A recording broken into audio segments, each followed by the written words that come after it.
ఉమ్మడి ప్రకాశం జిల్లాకు చెందిన కీలక నేత కరణం బలరాం రాజకీయ భవిష్యత్తు ఆగమ్య గోచారంగా తయారైంది. వైసీపీ గెలిస్తే తన కొడుకు వెంకటేష్ కు రాజకీయంగా నిలదొక్కునేవాడనే అంచనాలు వేసుకున్నారు. కానీ ఆ పార్టీ ఓటమితో కరణం బలరాం ఇప్పుడు ఏం చేయాలో తేల్చుకోలేకపోతున్నారట. టీడీపీలో చేరాలని ప్రయత్నిస్తున్నా అటువైపు నుంచి గ్రీన్ సిగ్నల్ రావడం లేదట. మరి ఈ కరణం ఫ్యామిలీ రాజకీయ భవిష్యత్తు ఏంటి? Let watch the story.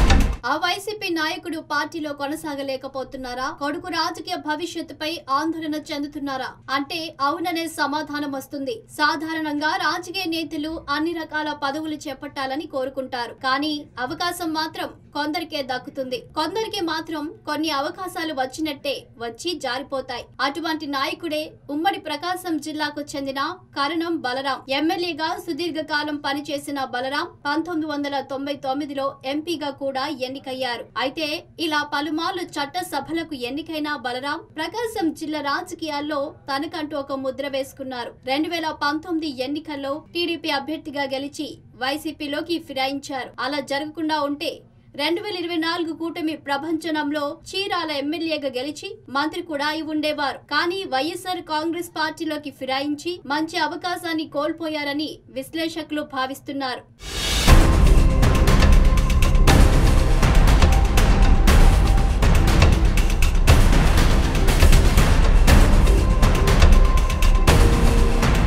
ప్రకాశం జిల్లా అంటే ముందుగా గుర్తొచ్చే పేరు కరణం బలరాం. ఆయనకు సుదీర్ఘ రాజకీయ నేపథ్యం ఉంది.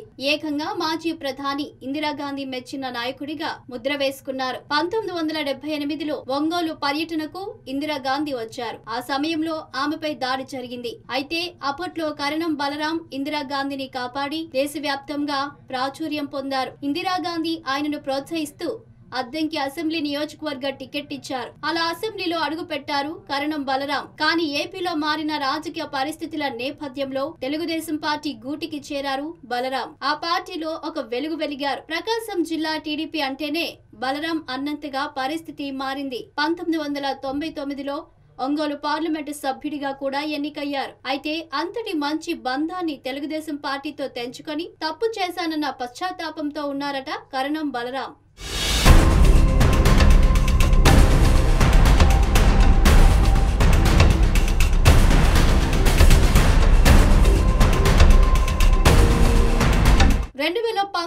ఎన్నికల్లో చంద్రబాబు కరణం బలరాం కు చీరాల టికెట్ ఇచ్చారు. రాష్ట్రమంతటా జగన్ ప్రభంజనం వీచింది.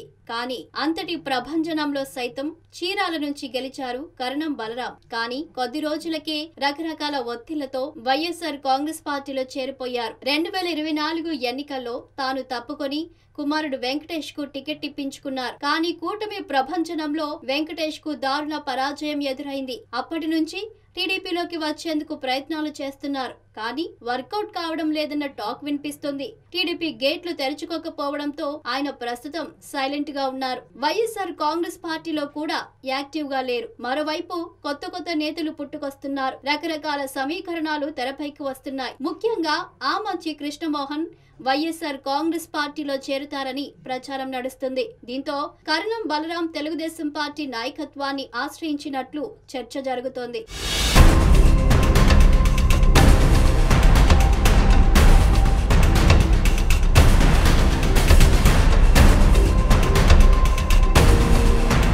బలరాం స్వగ్రామం చీరాలకు దగ్గరగా ఉండే తిమ్మ సముద్రం అయినప్పటికీ రాజకీయ ప్రస్థానం మొత్తం అద్దంకి, మాటూరు నియోజకవర్గాలతో ముడిపడి ఉంది. 2019 ఎన్నికల నాటికి టీడీపీలో ఉన్న ఆమంచి కృష్ణమోహన్ వైసీపీలో చేరడంతో కరణంను చీరాల అభ్యర్థిగా బరిలో దించింది తెలుగుదేశం పార్టీ. చీరాలలో 18,000 మెజారిటీతో గెలిచారు బలరాం. అయితే ఆయన గెలిచి టీడీపీ అధికారంలోకి రాకపోవడంతో ప్రతిపక్ష పార్టీ ఎమ్మెల్యేగా ఉండిపోవాల్సి వచ్చింది. ఆమంచి ఓడినప్పటికీ ఇన్ఛార్జ్ హోదాలో ఎమ్మెల్యే అధికారాన్ని చెలాయిస్తూ నియోజకవర్గంలో పనులు చేసుకుంటూ పోయారు. దీంతో కరణం ఆమంచి మధ్య హోరాహోరీగా కార్యక్రమాలు నడిచాయి. చివరకు కుమారుడు వెంకటేష్ రాజకీయ భవిష్యత్తు గురించి ఆలోచించారో ఏమో సీఎం జగన్ కు జై కొట్టారు బలరాం. అయితే ఇప్పుడు వైసీపీలో ఉన్న వెంకటేష్ రాజకీయ భవిష్యత్తు ఆగిమ్య గోచరంగా మారింది. అందుకే తిరిగి టీడీపీ గూటికి వెళ్లి తన కుమారుడు వెంకటేష్ కు మంచి రాజకీయ వేదిక అందించాలని కరణం భావిస్తున్నట్లు తెలుస్తోంది.